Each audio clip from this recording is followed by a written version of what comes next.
welcome to day 2 of the Exam Marker Video Diary with me, Katie Price, Great Transformation Expert.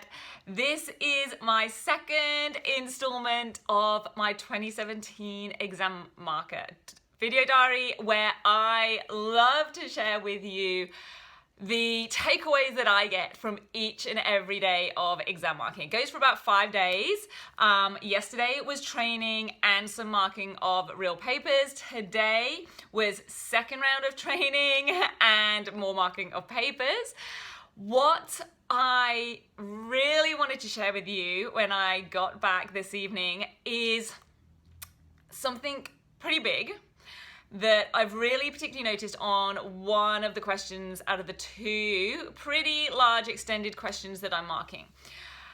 And that is to encourage students to have a go at putting in whatever information they can. Now, I know that I've talked before about never leave a question blank, etc., etc. I'm not going to go on about that because I've said about it many times before, but just being able to put forward some degree of information can actually get not just 1 or 2 marks, but actually do pretty well. So, for example, the one question that I'm marking, the slightly low one out of the 2 in terms of it's a 3-star item, which would be around 4, 5, 6 marks. If it was like a figure marking paper, it's a graded paper, and it goes from grade A to D.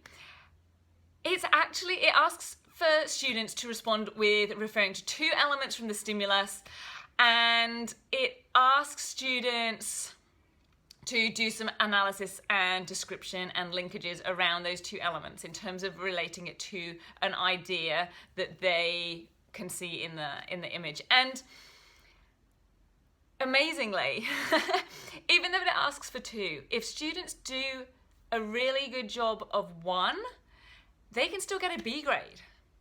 That I found was pretty surprising, but in a good way, because normally if it specifically asks for 2 in a question, that's a pretty specific demand, right? So the fact that they can still get a B by just having 1 element described, explained, analyzed, and done in, a perfect way and to a really high quality, but they can still get a B. So just imagine if you're a student and you're sat in that exam and, you're struggling to think of something, because it is quite hard when you have to come up with, an analytical response to a visual stimulus. It can be hard to come up with symbolism or metaphors or meanings or whatever it might be. And imagine you can come up with 1, but you're just, mind blank, exam pressure. We've all been there. I'm not the most creative or imaginative person in the world, so I get it. But imagine if you could come up with 1 and you could just do a good job of that. You could explain it, you can put in the links, you can make references directly to the source, etc., etc. All of those exam techniques that I love to teach.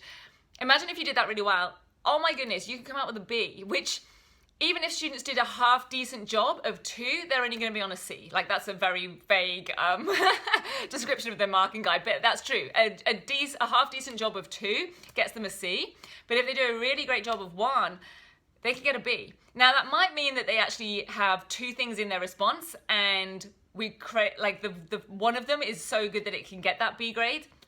But if a student only has 1 and they do a great job of it, they still get that B grade. So really what I wanted to share with you this evening from today's training is that idea of not just don't leave any question blank, but write something, because it's very easy to pick up 1 or 2 marks or the lower end of a grading scale. It really is. Again, on the higher level question, it goes from A to E, and there's a whole lot of an analysis and explanation that's needed. But if they pick out 1 element and just make 1 basic link back to the theme, they get an E.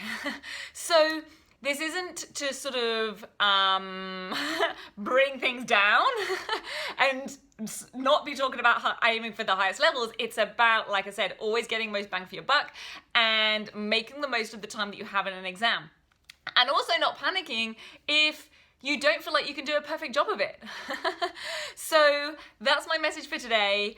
I hope you have a fantastic week ahead. I will be sharing my 3rd day of my exam marker video diary next week, so it'll be the 3rd weekly installment on my blog. If you know anyone else that could benefit from these hints, tips, and just having an insight and a behind the scenes look at what really goes on and what we really do and what goes through our minds all day, I honestly have this little sheet of paper that I write notes on through the day as I think of things I want to share with you.